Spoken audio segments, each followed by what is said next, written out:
Noah shook his head firmly. Don't worry, Uncle Smith. I'll pay for it. I'm not going to willingly hand over my money to scammers if I didn't have a solid plan. Right, Ethan? Ethan nodded his head from the back seat, showing more confidence in his cousin than his father currently felt. Let's trust Noah, father. He knows what he's doing. Ethan had witnessed too many surprises from his cousin in such a short period of time. The sudden wealth, the gaming skills, the complete transformation. He was starting to genuinely believe Noah could actually pull off whatever scheme he had in mind. They arrived at the bank, and Noah led them inside toward the service counters. Surprisingly, the teller who was available was the same young woman he had encountered multiple times during his previous withdrawals. The same clumsy girl who had accidentally shouted the amount of money he wanted to withdraw that one time, which had led to him getting into trouble with a would-be thief on his way home. Her eyes widened immediately upon seeing him approach, recognition flooding her features along with a visible blush that colored her cheeks. It's you. Noah smiled warmly, his enhanced attributes and natural charisma making the simple expression far more impactful than it would have been before the consumption of the rose petal candy. It's me. I need to withdraw money. She leaned in closer over the counter, looking around somewhat conspiratorially before whispering with endearing caution. How much? Noah leaned in as well, bringing their faces close together with only the protective barrier between them. The proximity made her visibly shy, her blush deepening as she found herself so close to someone who had become considerably more attractive since their last encounter. Noah's appearance had transformed subtly but significantly.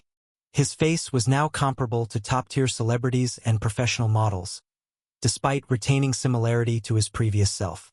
The enhanced attributes had refined his features, cleared his complexion, and given him an almost magnetic presence that was simply overwhelming at close range. Too much, Noah teased, his voice carrying playful ambiguity about whether he was referring to the money or their current proximity. The young teller's blush intensified to almost crimson levels as she processed both his words and the fact that this incredibly handsome man was leaning so close while looking directly into her eyes with that charming smile. She straightened up from their close proximity, clearly flustered but trying to maintain professional composure. For a large amount, I'll need to assign you to one of our private consultation rooms where we can handle the transaction privately and securely. She turned to check the availability board behind the counter, her expression falling slightly. All the private rooms were currently occupied with other clients conducting their own high-value transactions or financial consultations. The young teller leaned over to whisper urgently to her colleague at the next station, a more experienced woman who nodded in understanding after hearing the situation. The colleague stood up from her chair with the elegance of a swan.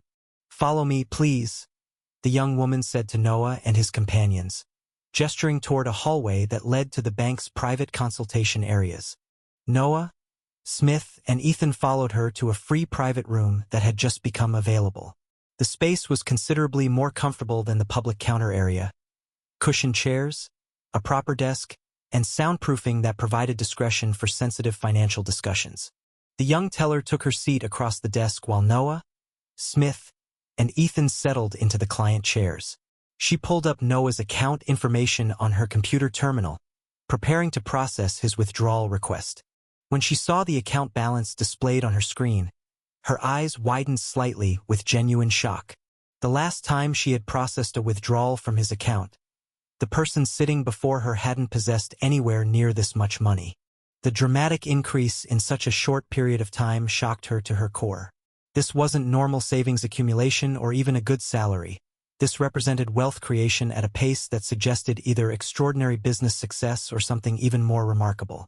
As somebody who started working recently after graduation, she had never met with such high-value clients. Not to mention a young charming one too. Noah could see her surprise and a faint smile formed on his face, clearly amused by her reaction. Everything all right? He asked casually, though his tone suggested he knew exactly what had surprised her. Huh? She stammered, caught off guard by being noticed staring at his account information. Yes, of course.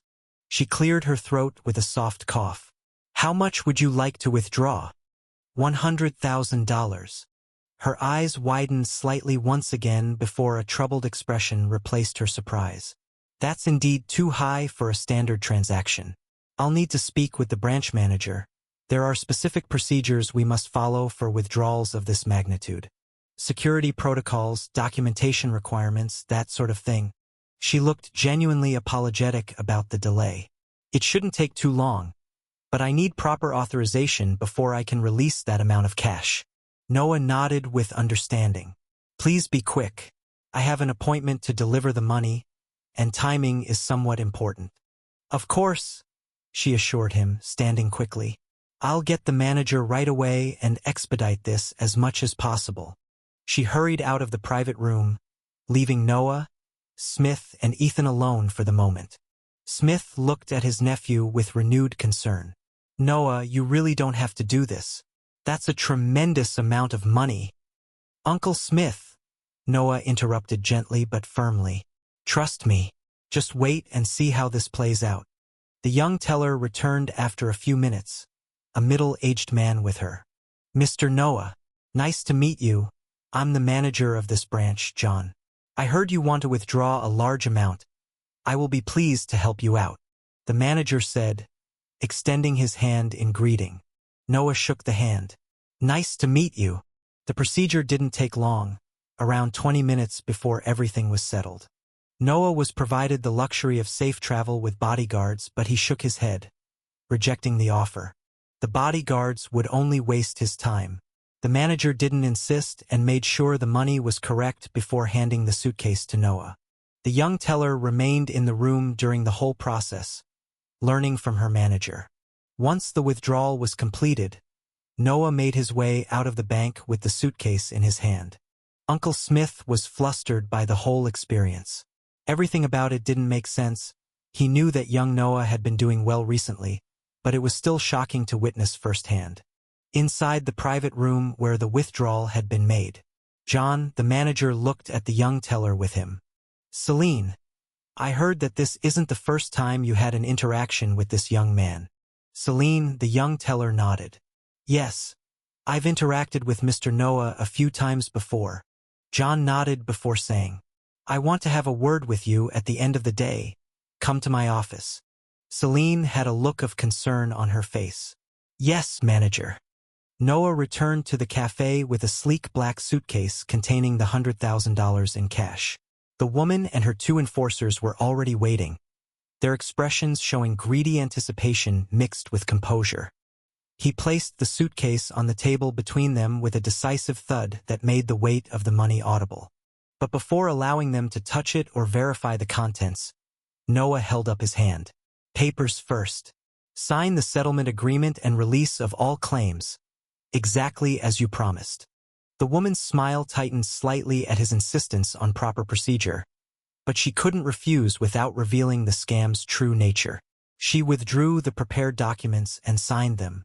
Now we need witnesses, Noah stated firmly, gesturing toward the cafe staff. Independent third parties to verify this transaction occurred, and the settlement was properly executed. He called over two waiters who were working the afternoon shift. Initially, they looked reluctant to get involved in what was clearly some kind of serious financial matter between customers. Noah solved their hesitation by pulling out his wallet and handing each of them a crisp $100 bill. For your time and signature as witnesses to this settlement agreement. Just sign here confirming you witnessed both parties sign and exchange payment. The money transformed their reluctance into cooperation.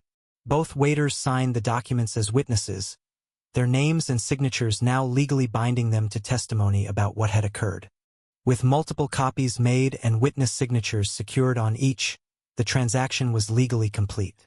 The woman took possession of the suitcase, verified the cash inside with barely concealed satisfaction, and stood to leave with her enforcers following close behind. Noah and the woman departed in their own directions, the scammers clearly believing they had successfully executed yet another profitable shakedown. After the meeting concluded, Noah drove Smith and Ethan back to their house. During the drive, Smith kept expressing guilt and gratitude about the massive sum Noah had just paid on his behalf.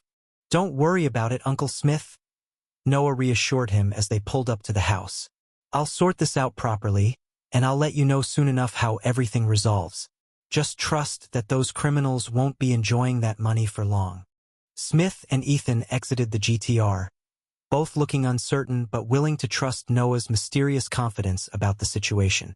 After dropping them off, Noah sat in his parked car and opened his phone, launching a specialized tracking application he had downloaded earlier. A red dot appeared on the screen, moving steadily across a digital map of the city streets in real time. During his brief stop at an electronics shop on the way to the bank, Noah had purchased a high-quality GPS tracker, the kind used for vehicle recovery and covert surveillance. While the woman and her enforcers had been distracted counting the cash and congratulating themselves inside the cafe, Noah had casually walked past their car in the parking lot and placed the small magnetic tracker underneath their rear bumper where it would remain undetected. He wasn't going to let them walk away free with his money. He was already upset and emotionally volatile from everything happening in the medieval world, and these criminals had decided to target his family and piss him off at absolutely the wrong time.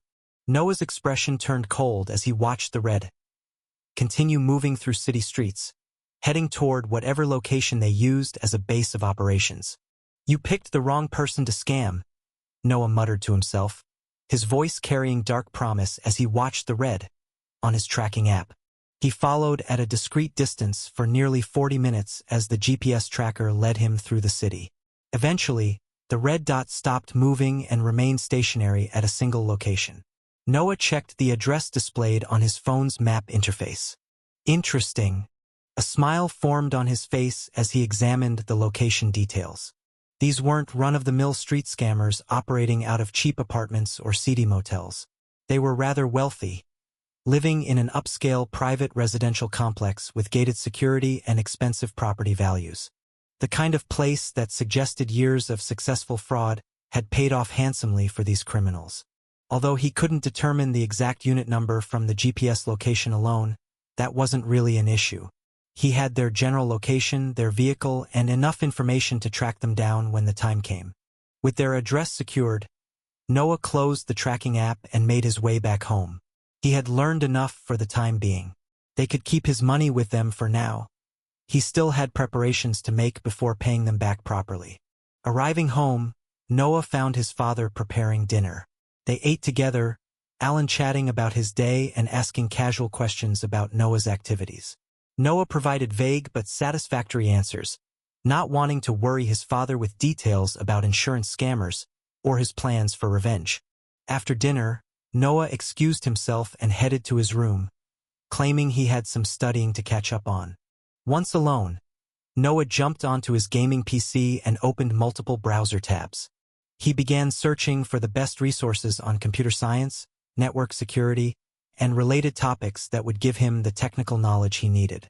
After considerable research, he compiled a shopping cart of essential texts.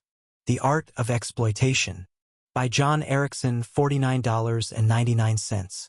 Metasploit, The Penetration Tester's Guide by David Kennedy, $44.95. Black Hat Python by Justin Seitz, $39.95. The Web Application Hacker's Handbook by David Studdard, $54.99. Network Security Assessment by Chris McNabb, $59.99. Grey Hat Hacking by Alan Harper, $64.99. Practical Malware Analysis by Michael Sikorsky, $69.99. The total came to $384.85 for digital editions that would download immediately rather than waiting for physical shipping. Noah didn't hesitate, clicking purchase and charging it to one of his accounts. Within minutes, all 7 books were downloaded and ready for consumption.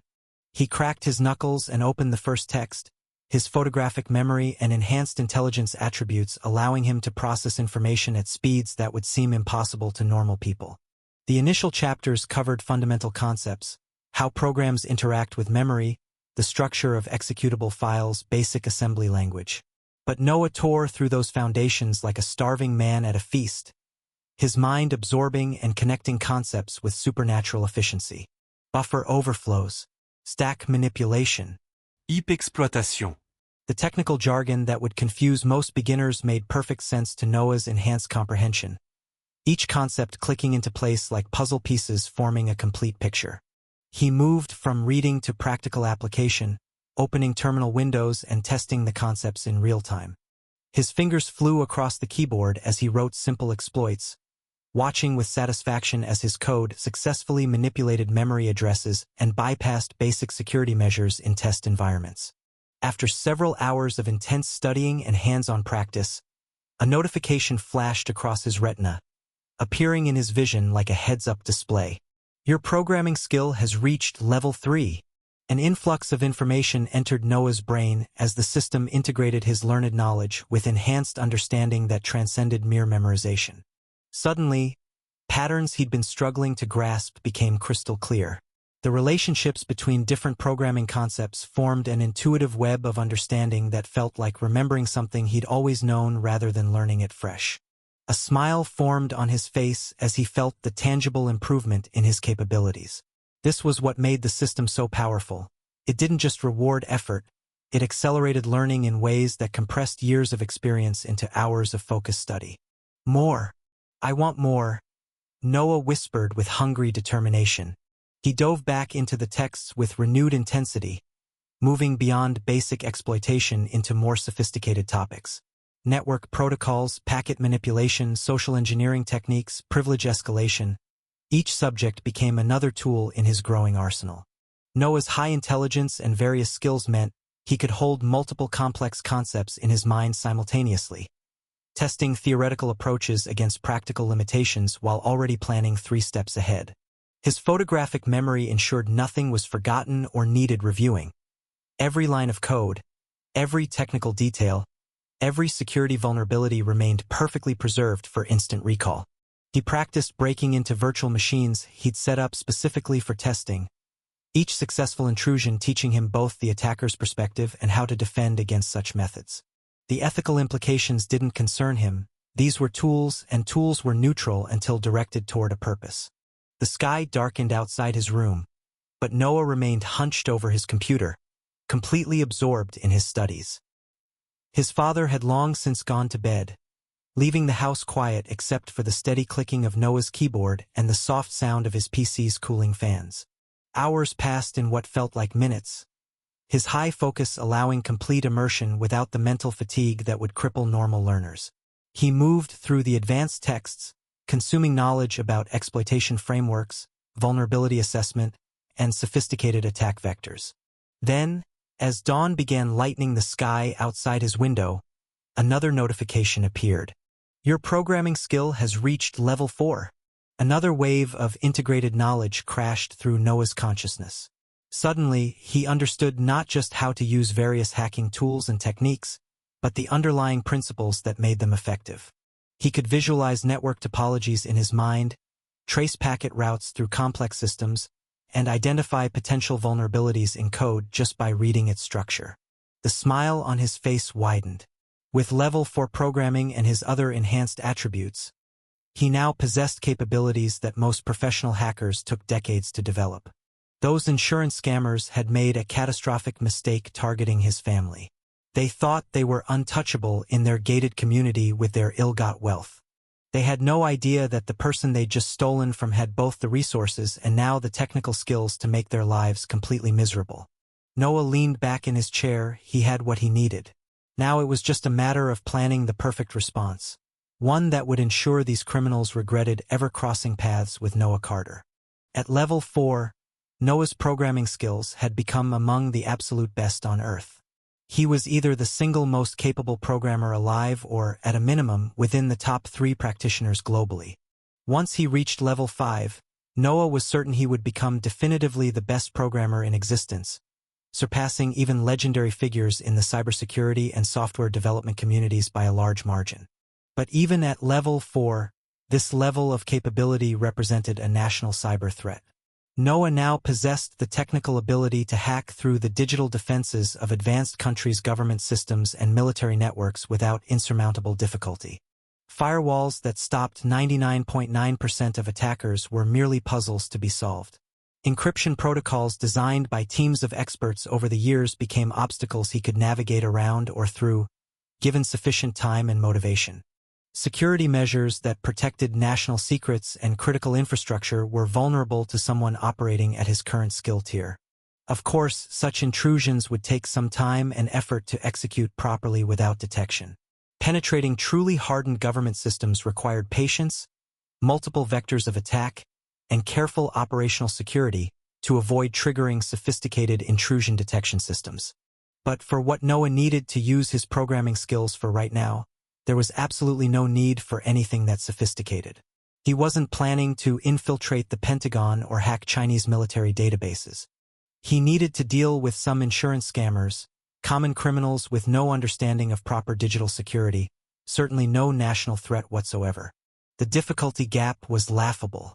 It was like using a nuclear weapon to deal with a household pest. Noah began his investigation by searching the internet for the names of the scammers. They had been forced to use their real legal names in the settlement contract to make it binding and enforceable, which meant he now had their actual identities rather than aliases or street names. Within a short span of minutes, his enhanced search capabilities and technical knowledge allowed him to find their online presence. The woman, whose name was apparently Michelle Grant according to the contract, had multiple social media profiles where she shamelessly showcased her wealth. Photos of her posing beside an Aston Martin DB11 with the caption, "Hard work pays off. Hashtag blessed, hashtag success, hashtag living my best life." The audacity was almost impressive. More posts showed luxury vacations to Bali and the Maldives, designer handbags from popular brands worth tens of thousands of dollars, expensive jewelry, and dining at Michelin-starred restaurants. Her entire online persona was constructed around projecting wealth and success, with no hint that every penny came from destroying innocent people's financial lives through fraud.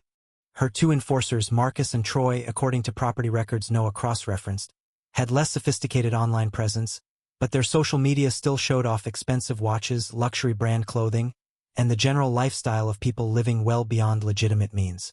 Noah's expression remained cold as he scrolled through their digital footprints. They documented everything themselves, apparently too stupid or arrogant to consider that their conspicuous consumption might attract unwanted attention or serve as evidence of criminal activity. He began compiling a comprehensive dossier on all three individuals, meticulously mapping their digital lives. Noah's fingers flew across the keyboard as he initiated his intrusion into their accounts. With level 4 programming skills, breaching the security of standard social media platforms and personal email accounts was almost insultingly easy. These weren't hardened government systems with sophisticated defenses. These were consumer services designed for convenience rather than maximum security. Of course, they had amazing security, but for someone like him it was rather easy. Within minutes, he had complete access to their social accounts and cloud storage. Her password security was pathetically weak. She used variations of the same password across multiple platforms, and none of them included proper complexity or two-factor authentication. Marcus and Troy were even easier. Their digital hygiene was virtually non-existent, with passwords like Marcus 1988 and Troy P123 that any amateur could guess. Once inside, Noah began exporting everything. Chat records between the three siblings because yes, they were actually siblings running this scam as a family business. Private messages discussing their various ongoing frauds. Photos and videos they'd shared privately that would never see public posting.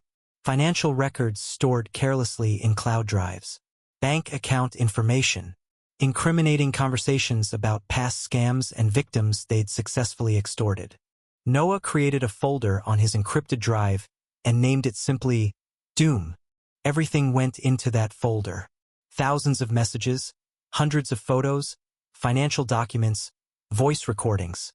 A comprehensive archive of their entire criminal enterprise documented by their own hands. As he sorted through their chat records, Noah discovered something particularly interesting. While these three were currently running the insurance scam on Smith under Michelle's name, they were simultaneously executing the identical fraud against another victim under Marcus's identity. Different staged accident, different target, same playbook. They had apparently perfected this system and were running multiple operations in parallel to maximize their criminal income. The messages revealed they were supposed to meet with that second victim the next day at 10 a.m. at a different cafe across town. The poor Mark had apparently agreed to pay $85,000 to make the problem disappear, just like Smith had been pressured to do. Noah found exactly what he wanted: their complete schedule, their methods, their current operations, and most importantly, their address and the exact time they would be leaving their gated community to meet their next victim. With their residential address confirmed, the departure time documented in their own messages, and comprehensive evidence of their crimes compiled, Noah had laid the complete foundation for his plan. He leaned back in his chair, reviewing the doom folder one final time to ensure everything was properly organized and backed up. Gigabytes of incriminating evidence, all obtained through methods that would never be traceable back to him. Satisfied with his preparation, Noah closed his computer and stood up from his desk. He walked over to his bed and lay down, staring at the ceiling while his mind continued processing everything he'd learned. His thoughts drifted to Lola, wondering what she was experiencing while he was trapped on Earth for another 12 hours. Then to the tournament, to Kenzo's crippled hands, to the chaotic events at the World Tree that had resulted in his death.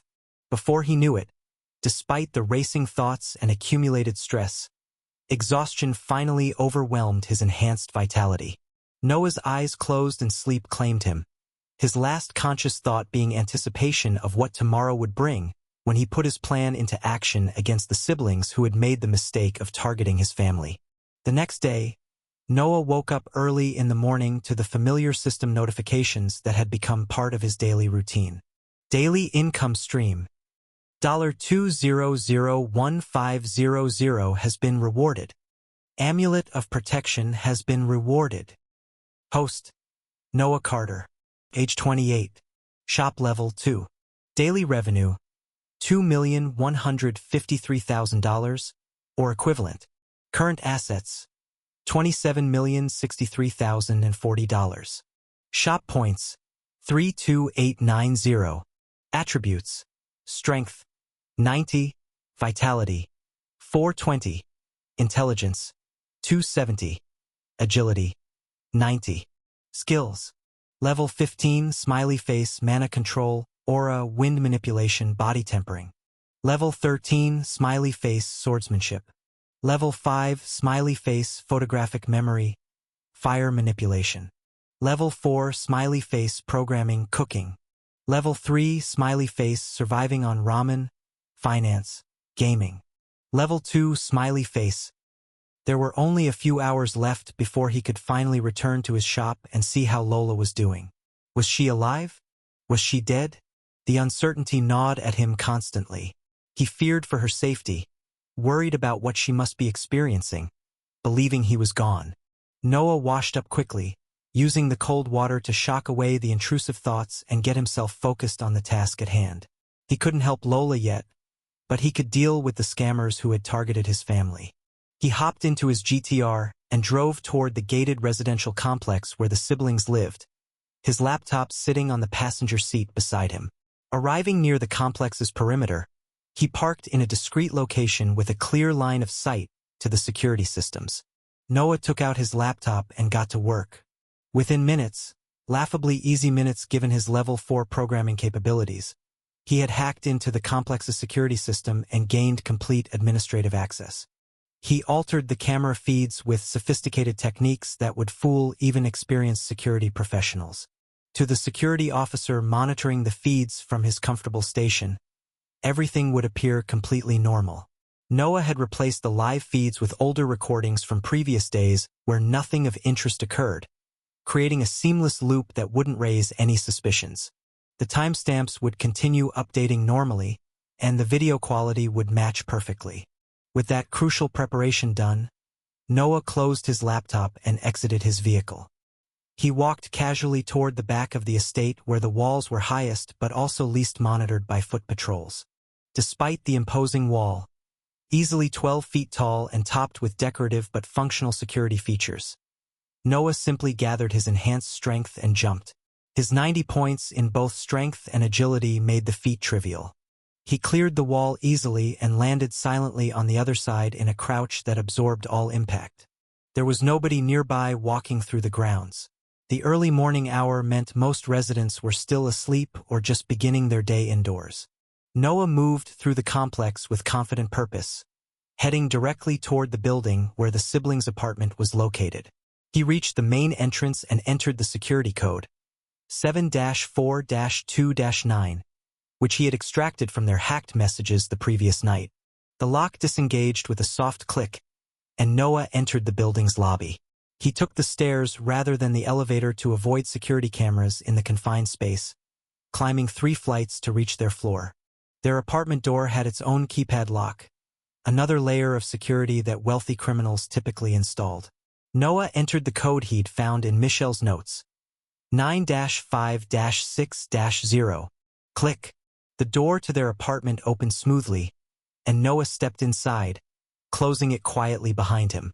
The interior was exactly as ostentatious as their social media suggested.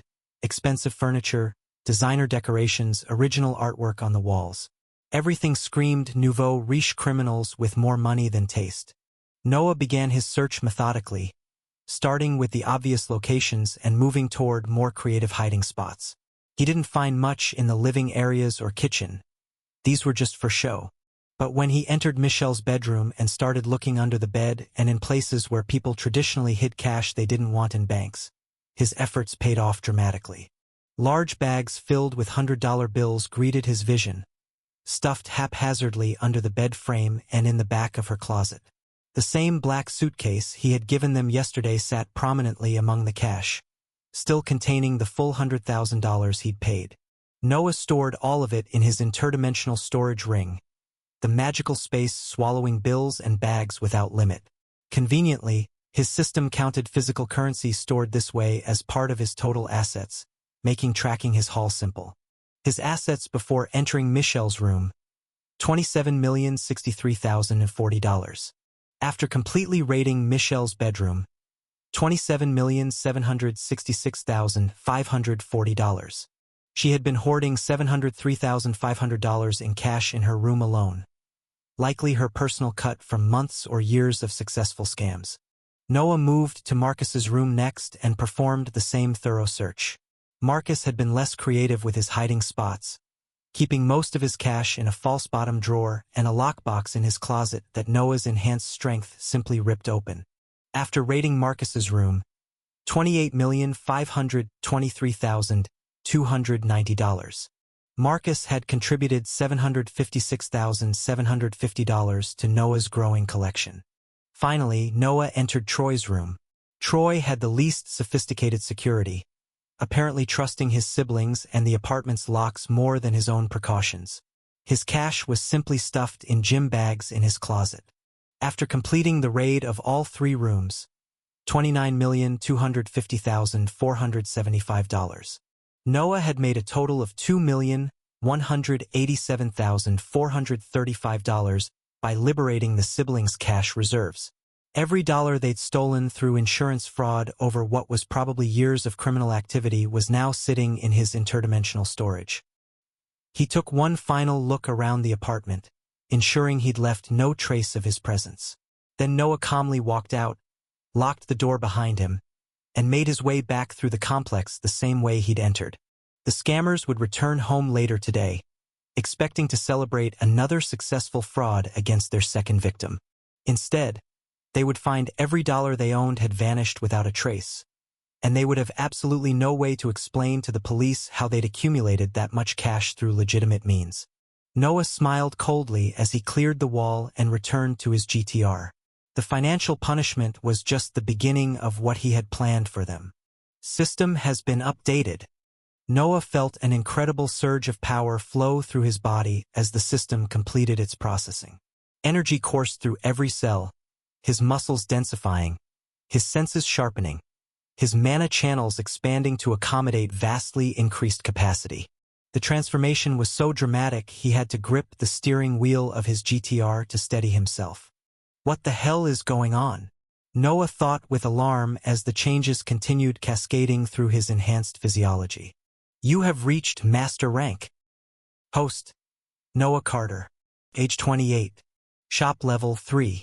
Daily Revenue: $2,153,000, or equivalent. Current Assets: $29,250,475. Shop points, 32890. Attributes, strength, 1080. Vitality, 1680. Intelligence, 1080. Agility, 1080. Skills, level 20 smiley face, mana control, aura, wind manipulation, body tempering, swordsmanship, fire manipulation. Level 5 smiley face, photographic memory. Level 4 smiley face, programming, cooking. Level 3 smiley face, surviving on ramen, finance, gaming. Looking at the status screen that suddenly erupted before him, Noah's mouth dropped open in complete exasperation. He couldn't believe what he was seeing. The transformation was beyond anything he could have anticipated.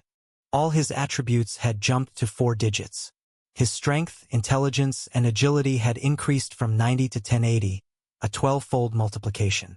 His vitality had surged from 420 to 1680, a 4-fold increase that made him virtually indestructible by normal standards. But even more shocking, his combat-related skills had all reached level 20 simultaneously. Mana control, aura, wind manipulation, body tempering, swordsmanship, and even his newly acquired fire manipulation, all of them had been elevated to level 20 mastery. System, just what the hell happened? Noah demanded, his voice carrying genuine bewilderment. I have successfully managed to store and process the teardrop fruit's energy to allow for dimensional travel to Tier 2 worlds. The processing is now complete. I mean my stats, Noah clarified impatiently. Why did everything just explode to these levels? I have used the leftover energy from the teardrop processing to dramatically increase your combat-related skills and attributes. The fruit contained far more power than necessary for dimensional expansion alone, and rather than waste the excess, I allocated it to strengthen the host. Noah's mouth twitched with complicated emotions. He had worked his ass off for nearly a month, training obsessively and fighting dangerous battles to painstakingly raise his skills from level 10 to level 15. Yet the system had casually used leftover energy to boost everything to level 20, including his newly gained fire manipulation skill that had been languishing at level 5 because of how busy he had become. The absurdity of it was almost insulting to his efforts, even though the result was undeniably beneficial. But before Noah could fully process the dramatic power increase, another notification appeared that made his blood run cold. Important notice. You are no longer able to respawn after death. Death has become permanent. Once you die in other worlds, you will also die on Earth. Reading that final notification, Noah was completely flabbergasted. His heart rate spiked as the implications crashed over him. Wait, what? Noah shouted at the system interface, his earlier satisfaction evaporating into genuine alarm. Your instant revival was a one-time occurrence tied to specific conditions that no longer exist. You will no longer have such a privilege going forward. However, pay no mind to this limitation. You are still completely invincible within the shop's boundaries. No force can harm you there. Noah sat in stunned silence, processing what he'd just learned. His death in the medieval world and subsequent resurrection on Earth hadn't been an infinite safety net. It had been a single-use ability that was now permanently consumed, which meant if he died again in Esta or any other dimension, it would be final. No more waking up in his bedroom with phantom pain and a second chance. The realization settled over him with sobering weight, tempering his excitement about the massive power increase. He was now genuinely mortal again, despite possessing capabilities that would make him nearly unstoppable against most threats. So I'm master rank now, but one fatal mistake and it's game over, Noah muttered to himself, his mind already recalculating risk assessments for future encounters. The system didn't respond, apparently considering the matter fully explained. Noah took several deep breaths, forcing himself to accept this new reality. At least his dramatic power increase meant the threshold for what could actually kill him had risen substantially. Master rank practitioners were considered apex beings in the medieval world. Only grandmasters exceeded them, and even those fights would no longer be hopelessly one-sided. He checked the time on his phone. Just 2 more hours until he could return to Esta and find out whether Lola had survived. and what chaos his death and resurrection had triggered in his absence. As Noah waited out those 2 remaining hours, chaos unfolded somewhere else in the city. The notorious scammer siblings had just returned from their second meeting of the day. Another successful extortion that had netted them an additional suitcase filled with $85,000 in cash. They were riding high on their latest victory, already planning how to spend their newest haul. Michelle entered her bedroom first, intending to add the new money to her existing stash before celebrating with her brothers. "Where is the money? We were robbed." Michelle's piercing screams suddenly filled the entire apartment, the raw panic and fury in her voice sending jolts of shock down the spines of her brothers, who immediately rushed toward her room. What are you talking about?" Marcus spoke with bewilderment as he burst through her doorway. "How can we be robbed? The security in this complex is extremely tight, and there are cameras covering every inch of the property. You must have moved it somewhere and forgotten. Maybe you put the money somewhere else?" Troy suggested more cautiously, trying to maintain rationality despite his sister's obvious distress. "Let's calm down and think this through logically." Michelle's rage increased sharply at their dismissive responses, her face flushing red with fury and panic. "Are you stupid? How can I not know where I placed my own money? I kept it in the same places for months. Go check your rooms right now." The absolute certainty in her voice finally penetrated their denial. Marcus immediately sprinted to his own bedroom, his heart pounding with dread as he pulled open drawers and checked his hiding spots. His eyes widened in horror and then lost all light as he found exactly what his sister had discovered. Nothing. Every bag of cash, every hidden bundle of bills, every dollar he had accumulated through years of fraud. All of it was completely gone. No. "This can't be possible. My money, it's all gone." Marcus's voice came out as a broken whisper as the reality crashed over him. His legs barely held him upright before his knees buckled and he dropped to the ground. Thud! Troy rushed to his own room and found the same devastating result. His gym bags that should have contained hundreds of thousands in cash were completely empty. But he remained more composed than his siblings, his mind immediately shifting from panic to fury and problem-solving. "I'm going to check the security cameras," Troy announced as he stormed back through the apartment. "Once I find that bastard who did this, he's dead meat. I'll make him regret ever stepping foot in this building." He exited the apartment and made his way toward the complex's security office with purposeful strides, his hands clenched into fists as rage built with every step. Bang! Bang! Bang! The loud knocks of Troy's fist against the security office door echoed through the corridor with barely restrained violence. Clink! The lock disengaged and the door opened to reveal the on-duty security officer, a middle-aged man with a confused expression. "Mr. Troy? How can I help you at this hour? My apartment was robbed clean right before your eyes, and you're asking how you can help?" Troy's voice carried venomous accusation as he pushed past the startled officer. "Move out of the way and show me the camera feeds immediately. I want to see who entered our unit." The security officer, recognizing the seriousness of the accusation and wanting to avoid blame, immediately moved to his workstation and pulled up the relevant camera feeds. "Of course, sir. Let me bring up the footage from your floor and the building entrances." Troy leaned over the monitors, his eyes scanning frantically through hours of recorded footage while the officer worked the controls. What they both didn't know, what they could never know, was that no matter how hard they searched through those recordings, no matter how many angles they reviewed or how far back they went, they would never find the person who had robbed them. The cameras showed nothing unusual. No suspicious individuals entering the building. No one approaching their apartment door. No signs of forced entry or tampering. Just hours of perfectly normal footage where absolutely nothing of interest occurred, because Noah had replaced the live feeds with older recordings during the exact window when he'd committed his raid. As far as the security system was concerned, nobody had entered or left their apartment all day. The robbery was technically impossible according to the digital evidence, which meant the siblings would have no proof, no suspects, no leads, and absolutely no way to report this to police without revealing that they'd been hoarding hundreds of thousands in cash. They were trapped in a perfect catch. robbed of everything but unable to seek help without incriminating themselves. Troy's face grew progressively darker as he watched the clean footage, slowly realizing that whoever had done this was far more sophisticated than any common thief. Noah waited those 2 hours painstakingly, each minute feeling stretched and distorted by his mounting anxiety about what he would find upon his return. He tried to distract himself by reviewing his updated status, by planning his next moves, by thinking about anything except the gnawing fear that Lola might be dead or captured. Finally, after what felt like an eternity, the time came. The system's restriction lifted, and Noah felt the familiar pull of world travel activate. As soon as the portal became available, Noah's body instantly vanished from Earth, pulled through the dimensional barrier with such speed that it left no trace of his departure.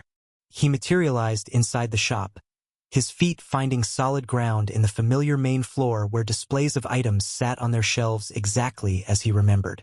The space looked completely undisturbed, with no signs of battle or forced entry, which was expected given the safety mechanisms. But Noah felt no relief. He looked around immediately, his eyes scanning every corner. He found nobody around. No Lola waiting to greet him. Not even Leo. Just empty silence that made his chest tighten with dread. The nagging feeling in his heart grew with each passing second. Where was she? Had she survived? Had she been captured after his death? Lola! Noah called out, his voice carrying desperation he couldn't suppress. No response. He rushed toward the stairs.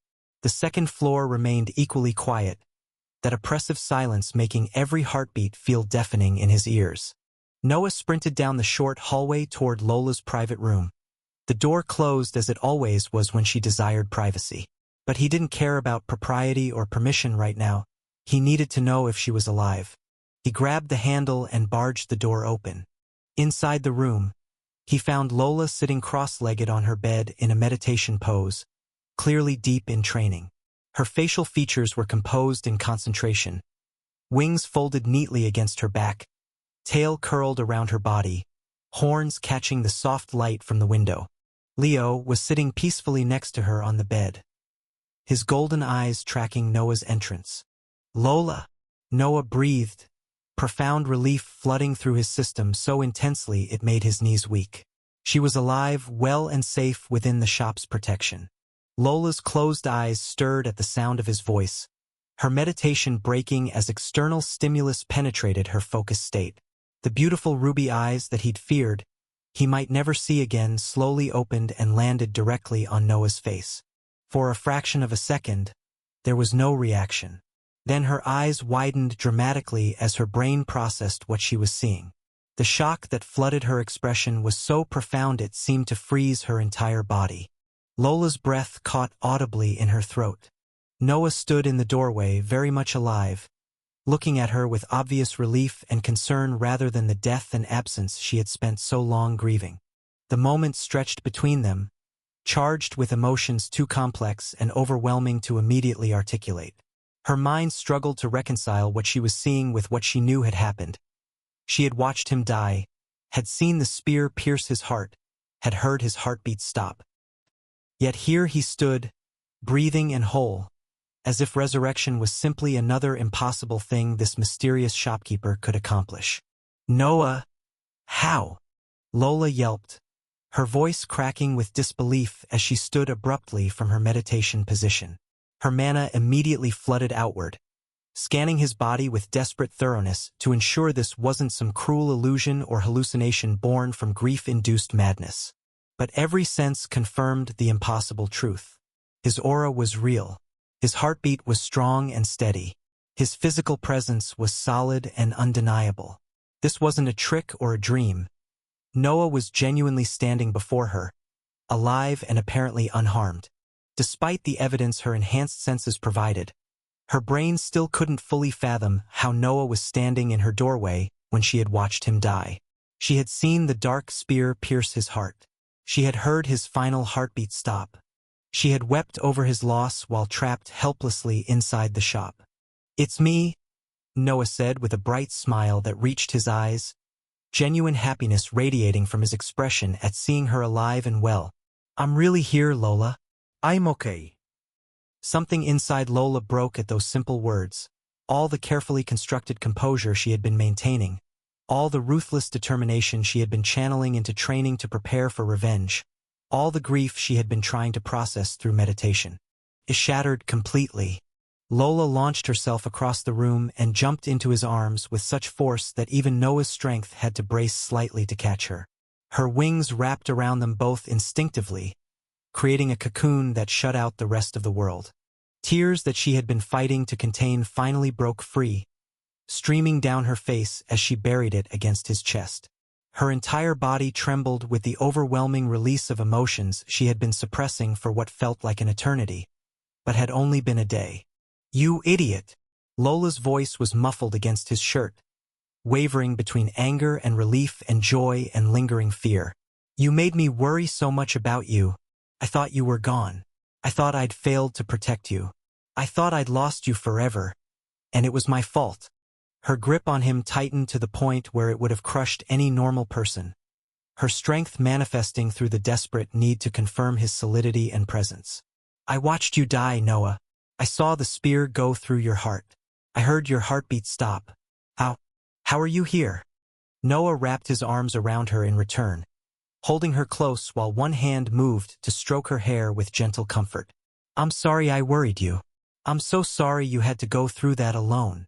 He could feel her tears soaking through his shirt, could sense the trauma and grief she had been carrying.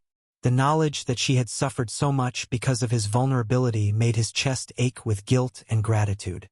"I don't fully understand it myself," Noah admitted quietly, his voice carrying honest confusion mixed with wonder. "The shop did something, brought me back somehow. But I'm here now. I'm alive. And I'm not going anywhere." Lola pulled back just enough to look up at his face, her ruby eyes swimming with tears but also blazing with fierce emotion. "Don't you dare die on me again. Ever. I can't go through that twice." Her hands came up to frame his face, her touch gentle despite the intensity of her grip moments before. "When I thought you were gone, I realized something. You're not just my employer or my master or the shopkeeper. You're—" She struggled to find words adequate to express what she was feeling, her nature not equipped with vocabulary for emotions this complex and human. Noah understood anyway. He could see it in her eyes, in the way she held him, in the tears she was shedding despite her normally fierce pride. She cared about him in ways that transcended their arrangement or the contract that had brought them together. "You're important to me too," Noah said softly, his own voice carrying weight that went beyond simple acknowledgement. "When I woke up and realized you were still here dealing with everything alone, it drove me crazy not being able to come back immediately. All I could think about was whether you were safe, whether you'd survived." He wiped tears from her cheeks with gentle thumbs, his enhanced attributes allowing him to be infinitely careful despite his strength.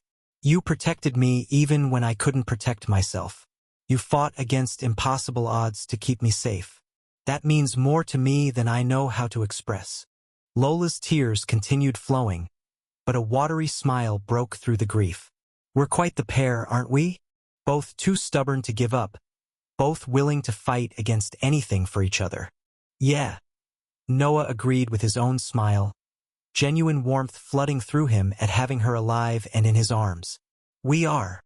They stood there holding each other for several long moments, neither willing to break the embrace despite the questions that remained unanswered and the chaos that surely awaited explanation. Leo watched from the bed with patience, his tail swishing slowly as if satisfied that his mistress had finally found the comfort she so desperately needed. Eventually, practical concerns forced themselves back into awareness. Noah reluctantly loosened his hold, though he didn't release her completely. "What happened after I died? How did you survive?" Lola took a shuddering breath, composing herself enough to speak coherently while still remaining close to him. "It's a long story. The light and dark elves tried to kill each other. I managed to escape into the shop, and there's a lot we need to discuss."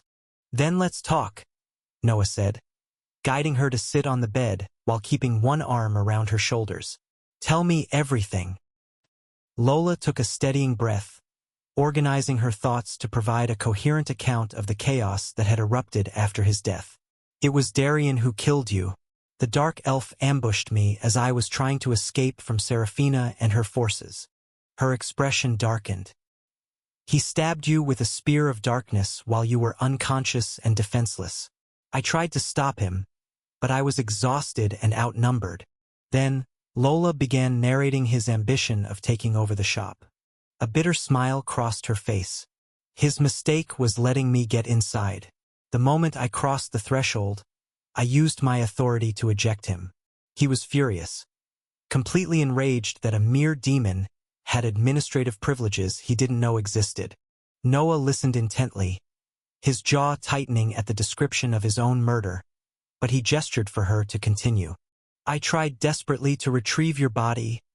Lola's voice wavered slightly with lingering guilt, but Darien and his grandmasters held it, preventing me from pulling you to safety. I had to close the door and leave you out there with them. I'm sorry. You did what you had to do to survive, Noah interrupted firmly. Don't apologize for that. What happened next? Lola nodded, accepting his reassurance before continuing. What was most crucial, however, was what Darien attempted after realizing he couldn't simply walk into the shop. He gathered forces. More than 10 Grandmaster-level combatants, including himself, Seraphina and her remaining Grandmasters.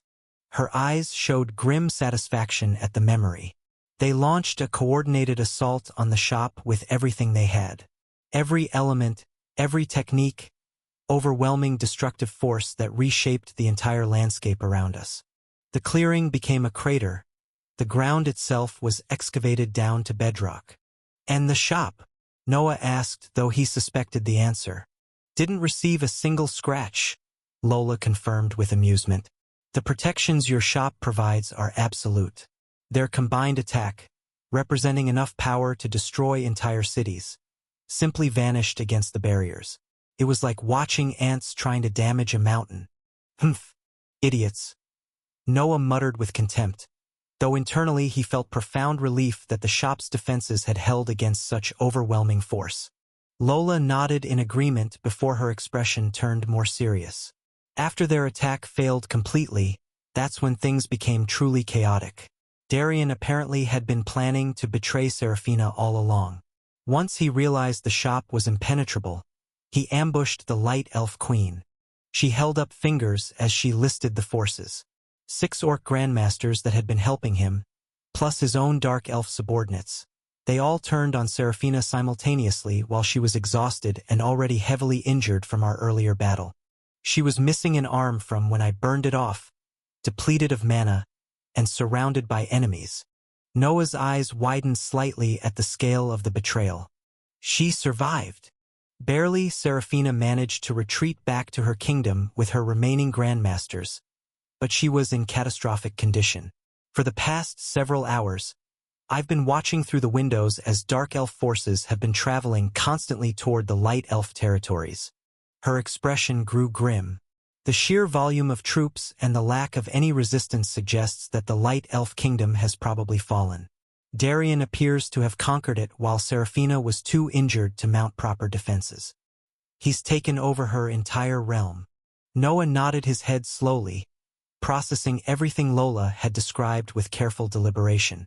The political landscape of Esta had been completely reshaped during his brief absence. Kingdoms had fallen, alliances had shattered, and the balance of power had shifted dramatically in Darien's favor. The Dark Elf King had executed a brutally efficient conquest that left him controlling vast territories and commanding overwhelming military force. After listening to everything, Noah decided to take a measured approach for the time being. Although he had reached master rank and possessed capabilities that would make him formidable against most grandmaster opponents, realistically only he and Lola could effectively fight against the entire Dark Elven Kingdom's assembled military might. Leo, despite being a capable familiar, simply wasn't strong enough to deal with grandmaster-level elves. At master rank, he would be cannon fodder in conflicts operating at that tier, useful for scouting or dealing with lower threats, but unable to meaningfully contribute to battles against peak practitioners.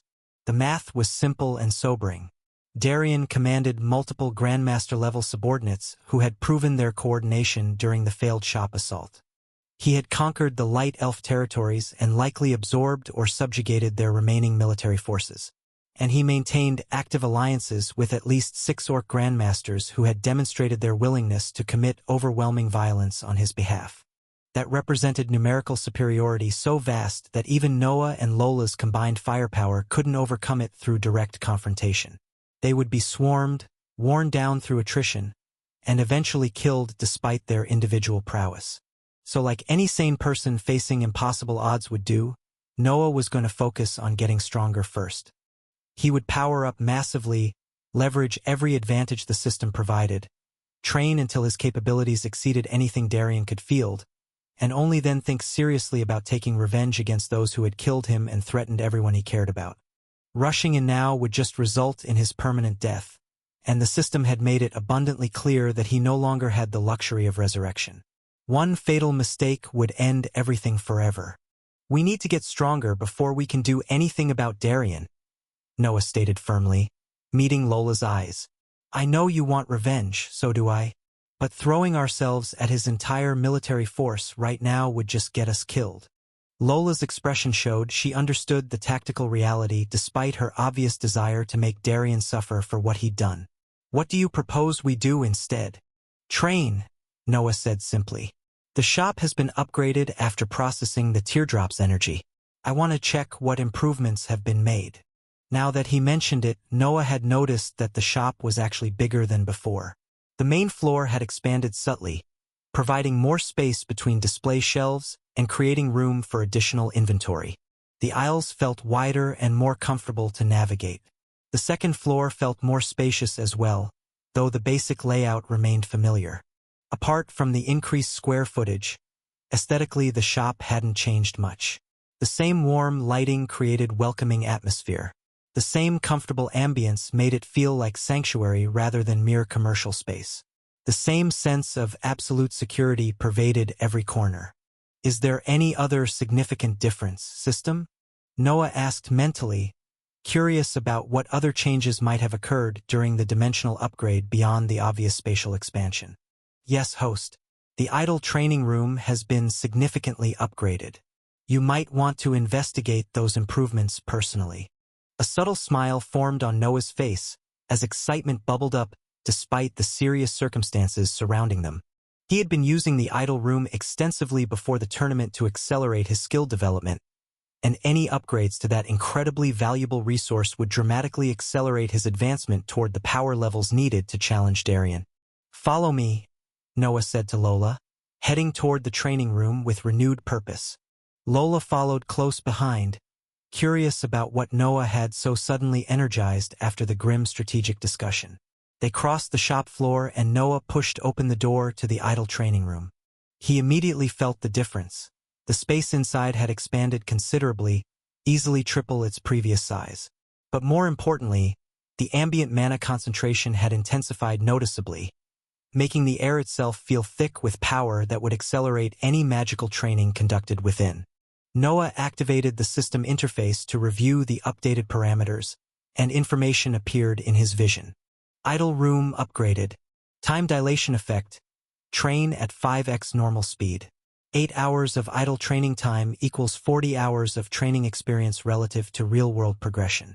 Reading through that first line, Noah felt extremely pleased and impressed. The previous version of the room operated at roughly 2x normal speed, making training twice as efficient as normal practice. Having its effectiveness more than double meant that training his skills would be exponentially faster than before. Time restrictions. Maximum 8 hours of use per day per individual. Current usage. 0/8 hours remaining. The daily duration allowance had doubled from 4 hours to 8. That represented a massive increase in training volume he could complete each day while still maintaining other activities. Costs per hour of real-world time.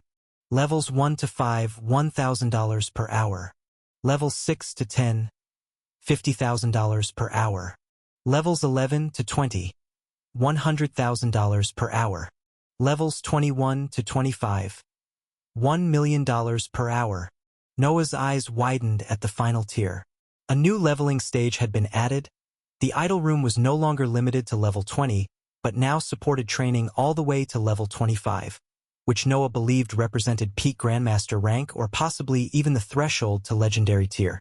The $1 million per hour cost for that final tier hurt to contemplate, considering that leveling up skills at that stage might take dozens or even hundreds of hours of training. But thinking about the power he would wield at level 25 made the expense seem reasonable. With his daily revenue exceeding $2 million, he could technically afford 2 hours per day at maximum tier. It would be sustainable if expensive. New feature unlocked. Other individuals may now use the idle training room. The host can grant access to whomever he chooses, allowing them to benefit from accelerated training. Costs remain the same regardless of who uses the facility. Multiple users may train simultaneously in separate sections of the expanded space. Noah's smile widened dramatically as he read that final feature. This changed everything completely. He could now train Lola alongside himself, dramatically increasing their combined combat power in a fraction of the normal time required. With both of them training at 5x speed for 8 hours daily, they could compress months of advancement into weeks. Lola. Noah turned to her with genuine excitement lighting up his features. How would you like to train at 5 times normal speed and reach even higher levels of power than you've ever imagined possible? Lola stared at Noah with a huge grin plastered on her face, her ruby eyes practically glowing with excitement. I would love it, she screamed with the unbridled enthusiasm of a little girl being offered her favorite treat, all traces of her earlier sadness vanishing in the face of such an incredible opportunity. Her wings fluttered slightly, and even her tail swished back and forth with visible excitement. The prospect of accelerated training that could elevate her already formidable power to new heights had completely captivated her attention. Noah couldn't help but smile at her reaction. It was rare to see Lola so openly enthusiastic, and the genuine joy on her face was infectious. He spent the next several minutes teaching Lola how the idle room systems worked, walking her through the mental interface that would appear once she entered training mode. He explained how she could select specific skills to focus on using the built-in selection system, how the time dilation would feel from her perspective, and most importantly, the costs associated with different training tiers. So if I want to train my fire manipulation at level 20, it would cost me 1,000 golden coins per hour of real-world time? Lola asked, doing mental calculations. Exactly, Noah confirmed. But remember, that hour translates to 5 hours of actual training experience from your perspective.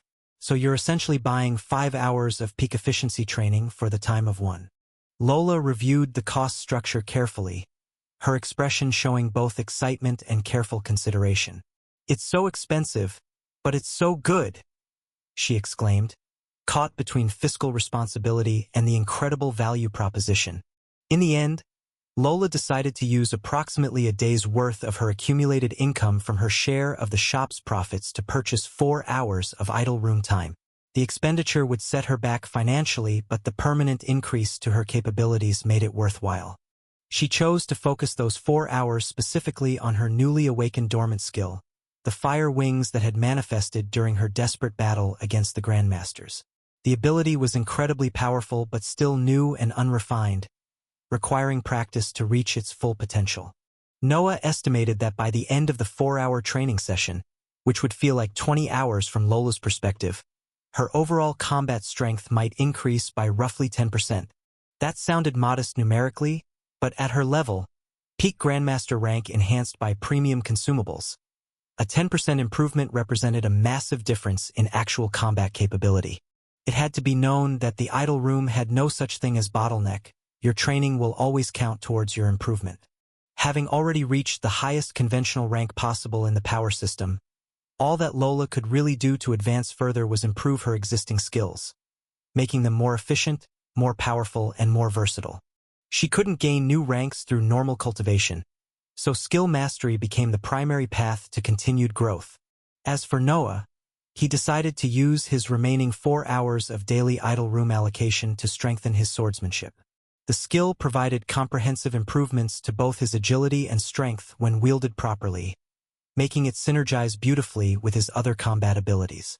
It was his foundation, the cornerstone technique that tied everything else together into a cohesive fighting style.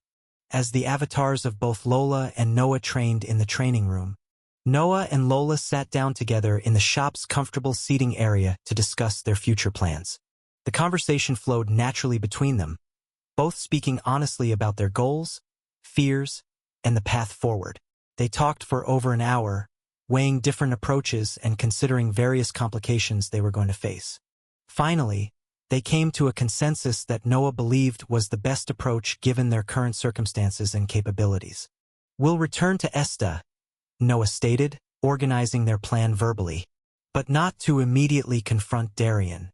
First, we need to build our power base by strengthening our allies." Lola nodded, following his logic. "The humans at Esta, Kip, Alyssa, Valeria, Princess Alara, and whoever else joins us willingly. We provide them with items, training, and resources to elevate them into genuinely powerful forces." "Exactly," Noah confirmed. "Right now, they're useful but ultimately fragile compared to Grandmaster-level threats. If we can bring even a handful of them up to Master rank or low Grandmaster capabilities, suddenly we have actual military force rather than just the two of us." He leaned forward, his expression growing more serious. "But after we've established that foundation and ensured Esta has defenders who can hold territory, then we move to phase 2 of our plan." "The Demon Kingdom," Lola said softly, her voice carrying complex emotions: longing, anger, determination, and old pain that had never fully healed. Noah met her eyes directly. "I haven't forgotten the promise I made to you, Lola. You're the princess of the Lelin family, rightful heir to power that was stolen through treachery and violence. You deserve to return the throne to your dethroned family by force and take revenge against those who nearly killed you and put you through everything you went through since a young age." Lola's expression showed surprise that he remembered so clearly. When they'd first made that arrangement, she had been a desperate fugitive with nothing to offer except her strength that wasn't even needed considering his power inside the shop. Lola always knew that Noah had been kind enough to save her and take her in even when he didn't need to. Her salary was also higher than she deserved for her job. She knew that even kings of the strongest kingdoms would wish they had her job. So, when she was told by Noah that they would leave the kingdom, she had asked if they would ever return, and he had said yes. The promise had seemed almost too good to be true considering that he stated they would move constantly. Now, after everything they'd been through, she knew that Noah took his promises seriously. "The demon prince and his guards tried to assassinate you," Noah continued, his voice carrying cold anger on her behalf. "They left you injured and on the brink of death. That debt needs to be paid." Lola's eyes glistened slightly with moisture she refused to let become actual tears. "My family ruled the Lelin territory for generations. We weren't perfect, but we were fair to our people and strong enough to maintain order. Then they decided they wanted our lands for themselves." Her hands clenched into fists as old memories surfaced. "They turned other noble families against us through lies and bribes, and orchestrated a coup that slaughtered most of my family." Noah listened quietly, letting her speak without interruption. He'd heard pieces of this story before, but never the full context with such raw emotion behind it. It felt impossible. She looked at Noah with profound gratitude mixed with fierce determination. "With you beside me, suddenly it becomes possible. We can actually do this, reclaim my family's honor, restore justice to our people, and make that bastard pay for every life he destroyed." Noah reached out and took her hand, squeezing it reassuringly. "Then that's what we'll do. We build our strength in Esta, create an unshakable foundation there, and then we march on the Demon Kingdom together. You'll reclaim your throne, and anyone who stands in our way will learn why it was a mistake to cross us." Lola squeezed back, her ruby eyes blazing with renewed purpose. "Thank you, Noah, for everything, for believing in me when I had nothing, for keeping your promises when you could have just used me as disposable muscle, for caring. Always," Noah said simply, and meant it with his entire heart. With that plan firmly in mind, Noah and Lola simply waited for the automatic location change to occur in a few hours. The system typically relocated the shop every 10 days. Before the automatic timer would naturally expire, Noah addressed the system directly. System, I want to manually relocate the shop back to Esta. Can that be done? Affirmative. Manual relocation to a previously visited location requires a fee of 2,000 shop points. Current balance, 32,890 points. Proceed with relocation. Noah didn't hesitate. Yes. Return us to Esta immediately. With so many points accumulated from his weeks of operation, 2,000 felt almost laughably cheap. It was less than 10% of his total reserves, a trivial expense for the flexibility and comfort it provided. Payment confirmed. Initiating dimensional relocation to Esta. The shop shimmered and vanished from its location in the devastated clearing, the dimensional anchor releasing as the structure shifted between locations. The empty space where it had stood for the past day offered no clues about where it had gone, leaving only questions about the mysterious establishment's future appearances. Inside the newly established joint kingdom of elves, where dark elves now reigned supreme over conquered light elf populations that had been reduced to nothing more than slaves to be used and exploited, King Darien sat upon his obsidian throne, receiving reports from his commanders. The throne room had been expanded since his conquest, incorporating both dark elf aesthetic sensibilities and little light elf architectural features as visible symbols of his dominance.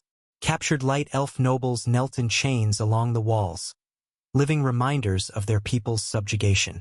A dark elf rushed into the throne room and immediately prostrated himself before the king. Your Majesty! Urgent report from the neutral zone. Speak, Darien commanded, his mood already soured by the failures surrounding the mysterious shop that had cost him so much effort. The shopkeeper's establishment has vanished from its location, Your Majesty, the scout reported breathlessly. Our surveillance forces monitoring the site confirm that the entire structure simply disappeared without warning. It had left the same way it had arrived, with no trace. Darien's expression darkened considerably, his hands gripping the throne's armrests with enough force to crack the stone. Expand search patrols across all territories, Darien ordered coldly. I want that shop found the moment it reappears anywhere within our sphere of influence. And when we locate it, I want an overwhelming force ready to converge immediately. Search neighboring human and demon kingdoms. I want them found. He leaned forward, his voice dropping to something more dangerous. That shopkeeper and his demon servant have made a fool of me for the last time. That damned demon can't stay in the shop forever. She is bound to leave. The dark elf bowed even lower. It shall be done, Your Majesty. What if the shop appears in human territories or other kingdoms beyond our direct control? Then we invade, Darien stated simply, as if conquering neighboring kingdoms was a minor inconvenience. I don't care whose lands they hide in. I will burn down entire nations if that's what it takes to claim what should have been mine. His eyes blazed with obsessive fury that had only intensified since losing both the teardrop fruit and the shop with immense treasures.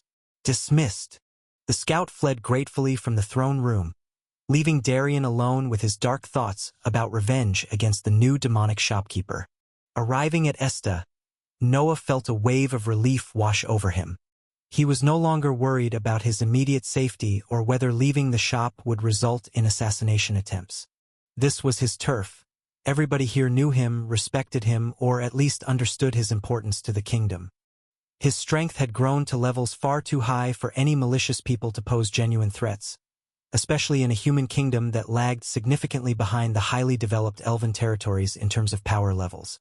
Despite Noah's recent efforts to help them evolve through provision of enhancement items and training resources, the human kingdom remained comparatively underdeveloped. Most practitioners here operated at apprentice or adept ranks, with only a handful reaching master tier. The gap between human capabilities and elven grandmaster forces was vast. Just like before, the shop had materialized in the same general location it had occupied during previous visits, not exploring new areas but returning to familiar territory within Esta's boundaries. However, the surrounding environment continued its remarkable transformation with each appearance. Noah stepped outside and immediately noticed the dramatic changes.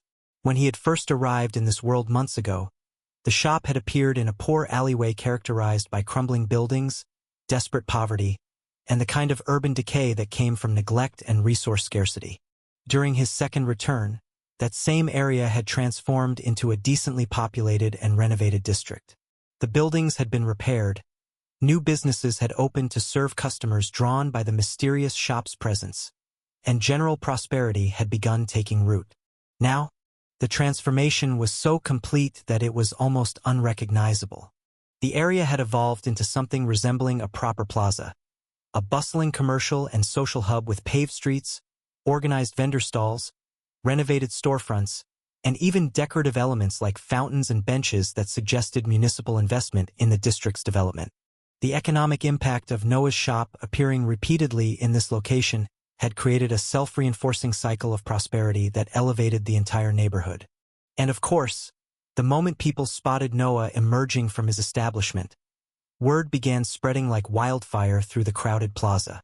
Within minutes, a growing crowd had gathered, people calling out welcomes and greetings with genuine enthusiasm. "The shopkeeper has returned. Lord Carter is back. Thank God. I was worried something had happened to him." Noah was practically the most popular person in the entire kingdom now, as recognizable and beloved as King Aldrich himself. Some might even argue more so given his direct impact on so many lives at a personal level. The poor knew him for his generosity.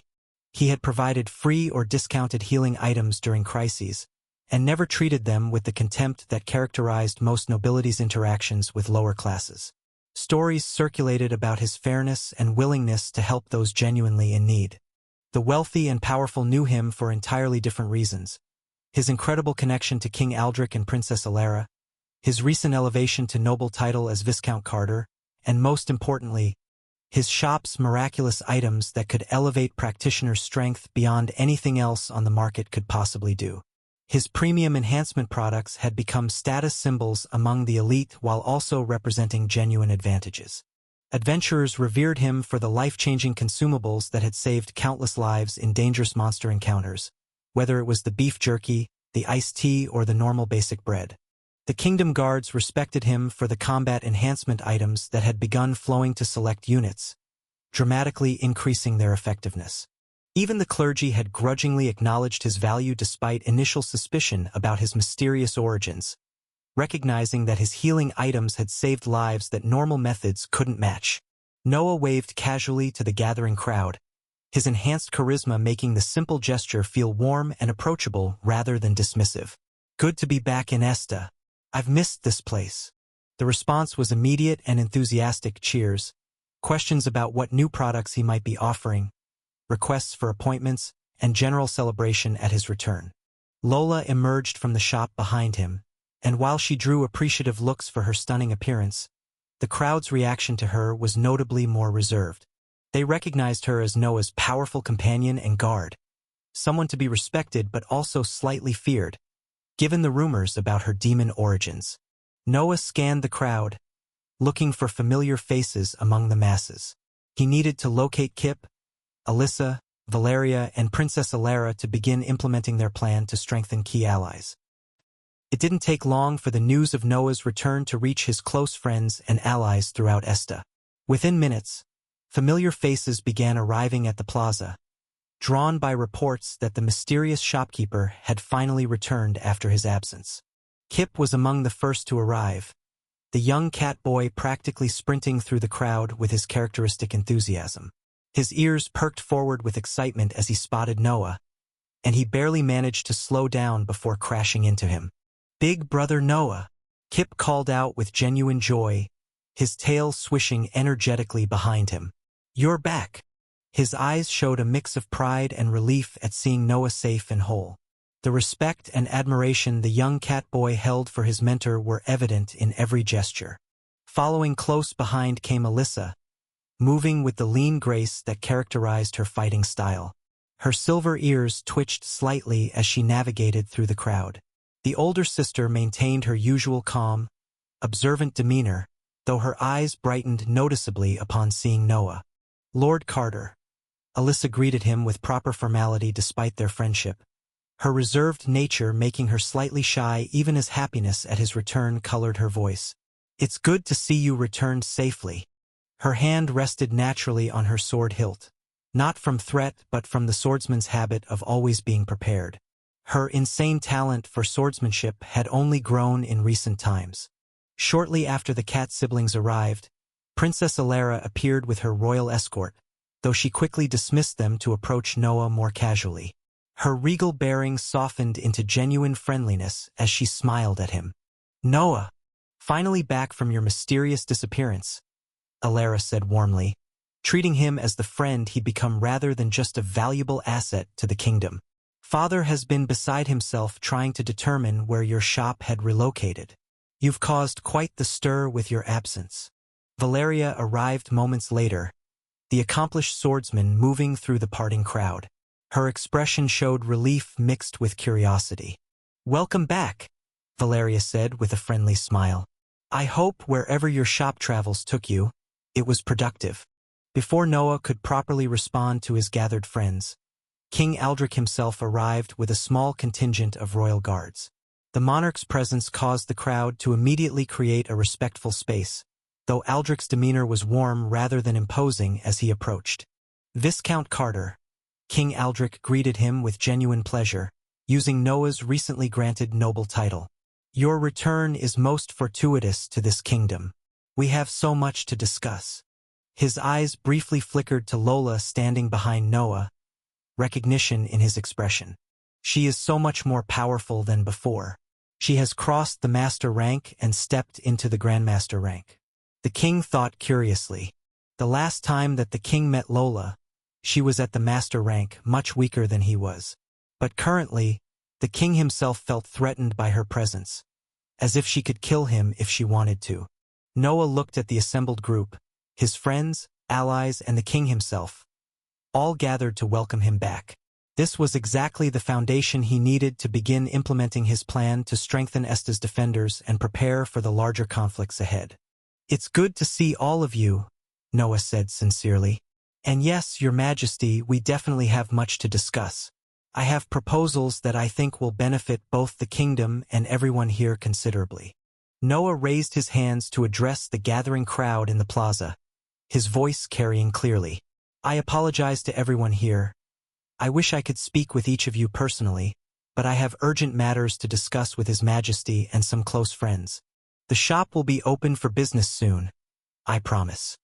The common folks showed no disappointment, only continued enthusiasm. They were simply happy to see him return safely, and the promise of the shop reopening was more than enough to satisfy them. "Take your time, Lord Carter. We're just glad you're back safely. The kingdom needs you more than we do right now." Noah smiled gratefully at their understanding before turning to his assembled friends and the king. "Please come inside. We have much to discuss in private." He led them toward the shop's entrance. King Aldrich, Princess Alara, Valeria, Kip, Alyssa, and Lola following behind him. The royal guards, various nobles who had accompanied the king, and curious onlookers all remained outside as Noah opened the door. The moment they crossed the threshold, the guards who had moved to follow their king found themselves being glared at by the king himself. Seeing that look in his eyes, everyone immediately stood back, understanding that they had made a mistake. The interior was as welcoming as ever, warm lighting casting everything in a comfortable ambience, while shelves displayed miraculous items that represented power beyond conventional understanding. King Aldrich had been inside before, but he still couldn't help glancing around with appreciation for the establishment's unique atmosphere. "The shop had grown larger from the last time we were here. Oh, some new items too." The king muttered in appreciation of the interior of the shop. Noah nodded his head. "Indeed, a lot has changed." They gathered in the seating area Noah had set up for consultations, comfortable chairs arranged in a loose circle that encouraged conversation rather than formal hierarchy. "So," Noah began, settling into his seat, "tell me what's been happening in Esta while I was away. I want to hear everything." King Aldrich smiled, genuine pride evident in his expression. "The kingdom has truly entered its golden age, Noah. The changes have been remarkable, almost miraculous in their scope and speed." Alara picked up the narrative from her father enthusiastically. We've expanded our connections with neighboring territories significantly. Trade routes that were too dangerous before are now regularly patrolled and secured.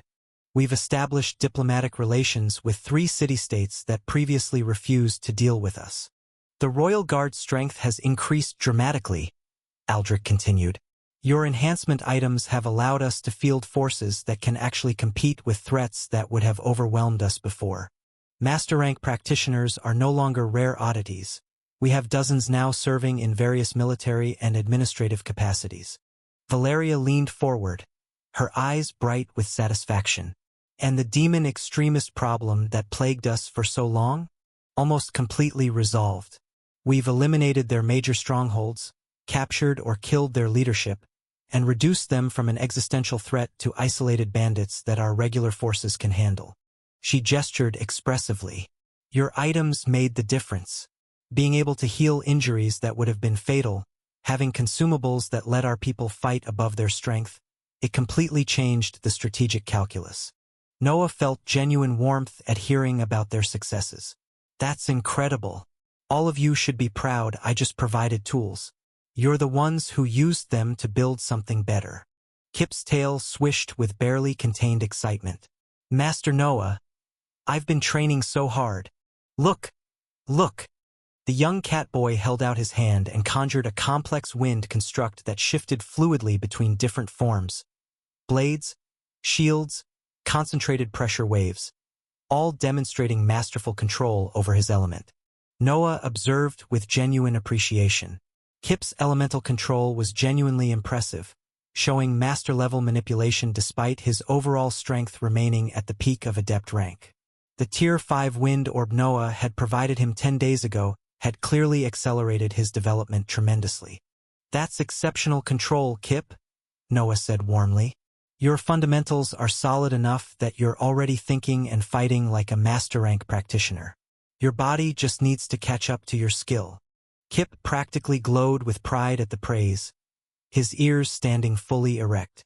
Also, have you used the wind orbs that I gave you? Noah asked curiously. He had given the young catboy a few to ensure he had enough to train with. Kip nodded his head shyly, having used the orbs completely, depleting them of essence within them. He knew just how valuable these items were. Within the kingdom, only a few existed after all. Suddenly, another orb appeared in Noah's hands before he gave it to Kip. Here, take this one. Use it well. Kip took it with a huge smile on his face. Thank you, Master Noah, he said excitedly, before storing it in his own storage ring. Everyone looked at the scene with a wry smile. Indeed, only Noah was able to give these items like they were candy. What about you, Alyssa? Can you show me a demonstration of your swordsmanship?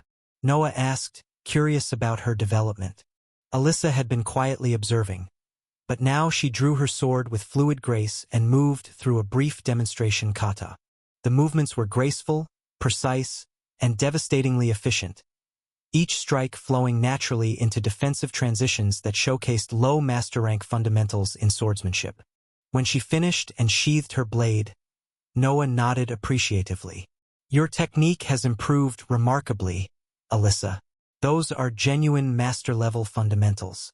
Once your physical strength catches up from peak elite to master tier, you'll be formidable. Alyssa's normally reserved expression softened into a small smile, her cheeks coloring slightly at the compliment. Thank you. Your guidance and the training items made the difference. Then came Valeria's turn. She stretched slightly, her aura unconsciously manifesting for a moment to demonstrate her stabilization at master rank. I've finally consolidated my foundation completely. No fluctuations or instability. I'm solidly established now. King Aldrich observed Noah during these demonstrations, his experienced eye noting subtle changes in the young man's bearing and presence. Noah, you've gotten significantly stronger yourself. Your aura feels like a master's. He tilted his head thoughtfully. Reaching master rank isn't easy. It typically takes practitioners decades of dedicated effort. But last time I saw you, you were just an apprentice rank. Weren't you? That was only days ago. Noah laughed, rubbing the back of his head with modesty. Haha, Just a little progress. I've had some fortunate opportunities for advancement. Hearing that casual confirmation, Kip's eyes went wide with shock, and his ears flattened slightly with dismay. Master Noah already reached master rank? His voice carried complicated emotions, pride in his mentor's achievement mixed with disappointment in himself. He could still vividly remember when he had been at an adept rank while Noah was just an apprentice. He remembered being slightly stronger than Noah in terms of combat power, but now Noah had completely surpassed him, reaching heights that Kip had been striving towards. The young catboy's tail drooped slightly as inadequacy settled over him. He wanted to be useful to Noah, to stand beside him as a capable ally rather than just a student who kept falling further behind. Alyssa's ears also drooped in a similar reaction, her normally composed expression showing rare vulnerability. She too felt the weight of being left behind by someone she cared about and wanted to support. Noah immediately noticed their reactions and reached out to ruffle Kip's hair affectionately, then placed a reassuring hand on Alyssa's shoulder. "Hey, none of that. You're both doing incredibly well. Better than most practitioners your age could ever hope to achieve." He met their eyes seriously. "I've had advantages and opportunities that aren't available to normal people. But that doesn't diminish what you've accomplished through your own effort and talent. And besides," Noah smiled warmly, "that's actually part of why I wanted to talk to all of you today. I have ways to help you advance even faster if you're willing." That got everyone's immediate attention, curiosity replacing the momentary melancholy that had settled over the cat siblings. They all looked at Noah with varying degrees of confusion, trying to understand what he meant by his statement about helping them advance faster. "What do you mean, exactly?" Valeria asked, her mind already working through possibilities. "You've already provided us with incredible resources and items. What more could you offer that would accelerate our growth beyond what we're already experiencing?" Noah took a deep breath, organizing his thoughts before speaking. This conversation required careful handling. He needed to be honest about the danger while also inspiring confidence in their collective ability to face it. "Let me explain the full situation," Noah began, his tone becoming more serious. "I recently traveled to the Elven Kingdoms for business purposes. My shop relocated there, and I began selling my items to both light and dark elves." King Aldrich leaned forward with immediate interest. The elven territories were distant and mysterious to most humans, representing power and sophistication that the human kingdoms struggled to match. "The business went well initially," Noah continued. "I made connections, sold premium items, and established relationships with both factions. But then," his expression darkened, "they betrayed me. Both kingdoms ultimately tried to kill me and seize my shop's resources for themselves." He deliberately omitted certain details, the fact that he had actually died, the resurrection mechanic, the World Tree expedition that had triggered everything. Those revelations would raise too many questions and potentially undermine confidence. Better to keep the narrative focused and straightforward. "I managed to escape and return here," Noah concluded, "but the situation remains unresolved." King Aldrich's expression showed both concern and thoughtfulness. "The Elven Kingdoms are notoriously treacherous in their politics. I've heard tales from travelers and merchants who visited there, particularly those from other city-states who maintained trade connections." He stroked his beard contemplatively. "The light elves present themselves as civilized and noble, but underneath that veneer, they're ruthlessly pragmatic. And the dark elves make no pretense about their willingness to use violence and intimidation to achieve their goals. Both factions possess a large number of Grandmaster rank practitioners and military forces that far exceed what most human kingdoms can field." Alara nodded in agreement with her father's assessment. "They always made it clear they viewed humans as lesser, useful for certain purposes but ultimately not worthy of genuine respect or equal treatment." Noah appreciated their context setting, as it made what he was about to ask slightly easier to frame. "During my time there, I made a promise to someone who helped me, an elf who risked their own safety to provide assistance." He looked around at each person gathered in the room, meeting their eyes individually. "I promised this person that I would help restore their kingdom, that I wouldn't abandon them to the tyrants who have seized power through betrayal and violence." Taking another deep breath, Noah continued with visible difficulty. Therefore, I want to ask you all for a favor. A significant one that I have no right to request but need to anyway. The weight in his voice made everyone tense slightly, recognizing that whatever he was about to ask carried serious implications. I need your help preparing for eventual conflict with the Elven Kingdoms, Noah stated plainly. I need allies who can stand beside me against Grandmaster-level threats, who can fight and survive in battles that will determine the fate of entire nations. I need you to commit to getting stronger, much stronger, with the understanding that you'll eventually be facing enemies more powerful than anything you've encountered before. He struggled to maintain eye contact as the full implications settled over the room. It's hard for me to ask this of you, to request that you prepare yourselves for potentially deadly conflict against elves who are known throughout the world for their overwhelming power and sophisticated magic. I'm essentially asking you to risk your lives for a promise I made to someone you've never met. Don't feel pressured into doing it. Our relationship will not change even if you don't accept it. I completely understand it. The silence that followed felt heavy with tension as everyone processed what Noah was requesting. He had expected hesitation, doubt, maybe even outright refusal from some of them, especially the king and the princess, who had a whole kingdom to think about. Fighting Elven kingdoms wasn't a casual undertaking. It was the kind of existential conflict that could result in horrible death for everyone involved. But what happened next completely shocked him. Kip stood up first, his earlier dejection completely replaced by fierce determination. Master Noah, of course. I'll help you. You've done so much for me and my sister. Given us opportunities we never dreamed possible. Treated us with respect when most nobles wouldn't even look at us. If you need me to fight elves, then I'll get strong enough to fight elves. No, I will get strong enough to beat them to a pulp. His tail was standing straight up, and his ears were forward in an aggressive posture that showed absolute commitment. Alyssa rose immediately after her brother, her hand resting on her sword hilt. You gave us purpose and hope when we had nothing. You never treated us as lesser because of what we are. Whatever you need from us, you have it without question. Her normally reserved voice carried steel that showed this wasn't blind loyalty but a conscious choice made with full awareness of the risks.